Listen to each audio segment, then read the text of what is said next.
אני רוצה להבין איך זה עובד. אז אני מסביר לך. אמרתי לך, הדברים יש על פי חוק, מה שנקרא, יש סוד סביר לחשוד. מה יש סוד סביר פה לחשוד?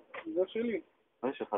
אני לא צריך לתת לך אותה. אתה ממציא את סוד סביר לחשוד? לא, אני לא ממציא. אתה רואה אור רק כאילו זה סוד סביר לחשוד?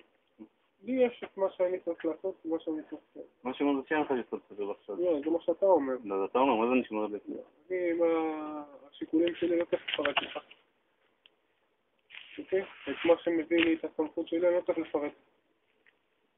לא חייב לפרט, לא חוקית, ולא שום דבר. בסדר? אז זה אחרי אם אני פעלתי נכון או לא פעלתי נכון. בסדר? ואם לא פעלתי נכון תוכל לפרט.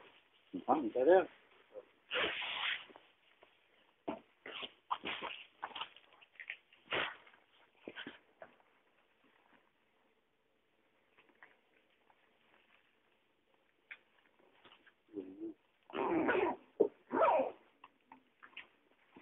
אמרתי עקרון, כל מי שאתם מבקשים לחפש חייב להסכים איתי או לפי חוק? ודאי, כן. אם לא, אז אנחנו נדבר לתחנה, ובתחנה הוא יסכים.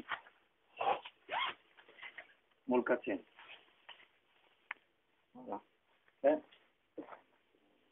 וכל זה כאילו בלי שיש שום סיבה. עברת מהמצלמה גדולה למצלמה של הטלפון, אתה רוצה כאילו להעביר בבלוטוס למחשב כדי לערוך, לעשות פרומו למשטרה, אז תמשיך.